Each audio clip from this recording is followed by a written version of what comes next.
Welcome to our talk about open source, EU funding and agile methods. And we will talk about our experiences in the PyPy project. And we had a presentation about the technical aspects yesterday. And today we will talk about the methodology aspects. What happens when you bring a lot of people from different cultures together and then receive some EU funding. Let's see what happens. My name is Bea During, and my co-talker is Holger Krekel. And I will start off just explaining a bit about what we'll talk about, and then Holger will continue. So in that sense, we would like you to participate in this talk, to contribute, right?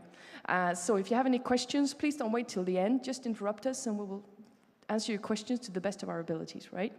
So we will start with presenting how the community around PyPy evolved, the history of the project, but also the community, and what happened during the time we went for the EU funding aspects, and how did that transform, and a bit about how the development process among the developers work. Then I will continue talking about the agile practices that we use, the key practice being sprints. What is that, how is it done, and in what sense does that have to do with the Agile Manifesto? And then we will sum up in the end with talking about the problems of managing diversities, different cultures, and so we will spend quite a lot of spreading our own experience about the project. Okay, so Holger, would you like to start? So this is a brief overview how the technical development actually started. We got together in 2003 and were like 3 people basically discussing on a, I think, German mailing list actually, that we would like to write a new Python implementation and had some ideas on why this makes sense. And the kickoff was basically then an invitation because there was some prior experiences in attending coding meetings, sprints.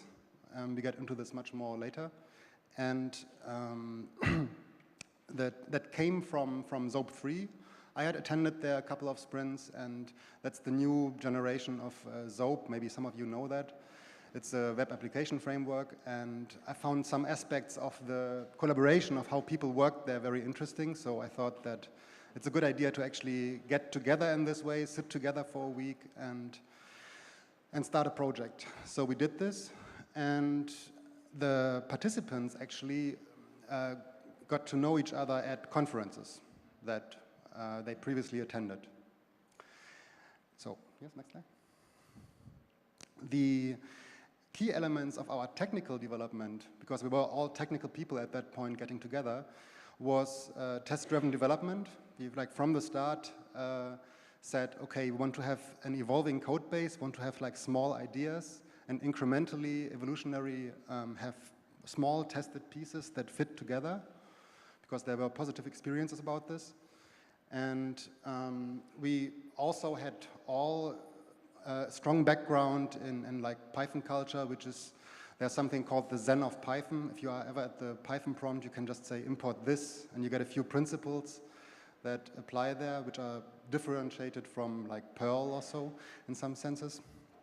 And also another decision that we took very early is that we wanted to have first all the concepts right. So we wanted to have something correct before really going for speed issues. So in those we were very, in those decisions we were very, had the same opinion. So we could basically start off from that. And then evolutionary, step by step, we met a couple of times and worked together with like 10 people or so. Also teaching each other what we know and evolving it. So just to give you an overview, the time scale is out there. I'm sorry about this. That basically starts in 2003, and you see the yellow lines are the meetings we had, and you see that the last sprint before the EU funding starts is around here. And then we have these meetings, and this is the lines of code development. So it usually took jumps, and here's the release. I think here we did some kind of international Unicode integration, so it jumped up with a lot of lines of code here. And then you see also that this intensified during the EU-funded period. The red line shows the number of tests.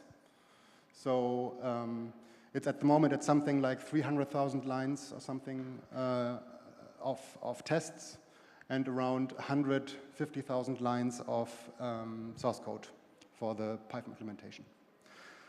Okay. So a few words about the Python community as far as I can tell you about it. It has strong open source background. It's a language that is very much implemented within the open source community. It's not driven by a company or anything. It's driven by volunteers around the world. Also the language design process. And it's supposed to be a language that is very good for integration with C libraries and lots of different other languages and libraries. And also very noticeable is, at least that's what I noticed when I came into the community something like 2001 or so, is that there's very few flaming going on in the community. It's not like there are like really different, many different projects, but it's not that they hate each other or something and like have like huge fights on mailing lists. Of course, there are some arguments on mailing lists, but it's not like a huge divorce and huge fights about something. And has like 60% of the people downloading Python, playing with it, come from the Windows environments, and also lots of people from Unix environments. So also there it's quite mixed. Then we have 4 Python implementations at the moment. And these 4 implementations, I'm not going into details there, they also have some kind of collaboration. So even there's not such a big fight like you had in the 70s or 80s between Lisp implementations, where there were even different commercial interests and really fighting each other. So some of the agile aspects in the technical environment were basically focused around the sprints. These one-week meetings that Bea is going to talk a lot more. And the people and the community basically arose also in Europe at least around the first EuroPython conference. I think it was in 2002, and from then on it's yearly. And what is very important is that all large projects in the Python world, and there are quite a few, maybe you've heard of Plone or you have heard of Twisted or whatever, they all employ the same basic concepts of testing and evolutionary design. So there's usually not any UML diagrams that you generate something from or so, but it's really many people collaborating and sitting together and discussing things. And there's a lot of test tools available. And actually at the next EuroPython, which is going to be at CERN in June, there's also going to be its own around all these practices of testing and agility. Okay. So what is it in PyPy? The project that is now existing since 2.5 years or 3 years almost. It's that we have tests for getting semantics right. And if we want to optimize something, then we try to identify what exactly we want to optimize, write a test case first, and see that everything works correctly there. So again, a number that is interesting is we have around 3,000 tests that we wrote within the Python implementation. Okay. So to give a bit of an overview of the project itself, it is 2003 we started with like a couple of one-week meetings, and then in mid-2003 we realized, okay, it's all fine, but here we are really writing a complete language implementation and a complete compiler to actually make this usable on its own and not depend on another Python implementation. And that is something that is really a lot of effort actually. And so we realized if we actually want to get this at any time soon, to come into production, to be usable in the real world, we have to really work more or less full-time. Because up until then, it's only really meeting for these 1 week, discussing in between, then sorting out the next opportunity to meet, and getting together again. And it evolved, and rather quickly, but still it became very clear that it's not possible to actually go on like this. Well, it's possible, but it might take like 10, 20 years, so, well. And that's why the idea for EU funding was born. We were from different countries, and we thought, well, that should fit with EU research, we discovered that there's something there's some fitting call. That's what the EU calls for certain participation in proposals. So we went for that, and we also, the same way we developed the code, we also made a project plan and a proposal, a technical proposal, version controlled and all kinds of things, and came up with a plan for actually carrying out a project over 2 years and getting it funded by the EU. So, yes, next one. So that was actually submitted in October 2003, so after 2 or 3 months of asking some people around.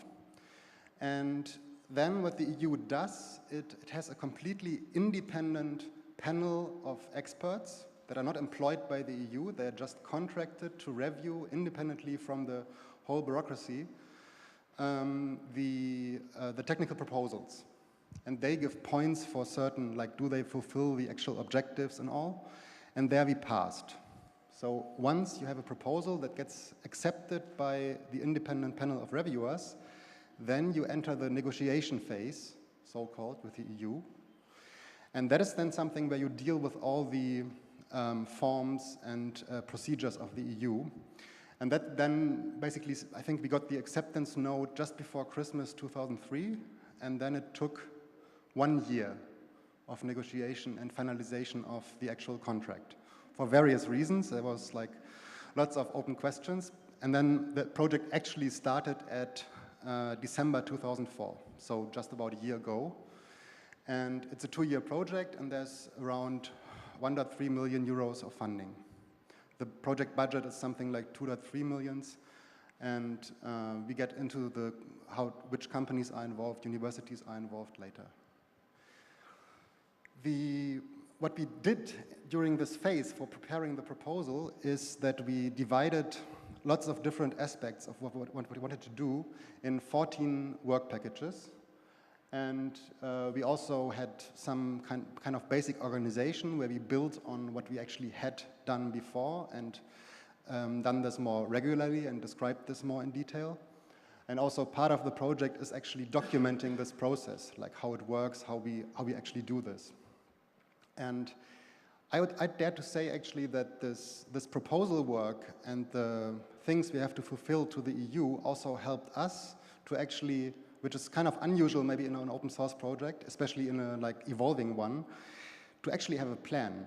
Like, we want to do this milestone, we want to have this and that done by that time, and then the next phase is going to do this and that. I mean, I know that there are projects, but usually there are larger projects like the Apache project or something that do this kind of roadmap planning. So there are really some positive backfeed aspects about the technical work that we did there and had to do and describe for the EU. Yes?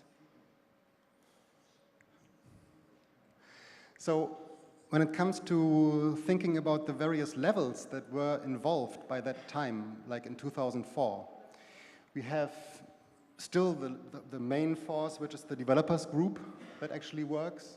We have the companies and the organizations through which they work, because individuals cannot take part in a new project really. They have to work through an organization. And those companies, for example, only receive 50% of what they actually have to pay for salaries. So there's the question, how can these companies actually get to the other 50% of the money? So that's one of the ongoing and pervasive questions throughout the whole project. And, well, the EU also, honestly, is looking for open source and for open source projects, true, real open source projects, and they actually want to fund them. And they do have objectives that are like, open platforms is the objective, development of open platforms is the one that we are in. And it's, they actually want to have challenging goals. It's a research program, so it means that you should not do something that everybody else has done already, but you should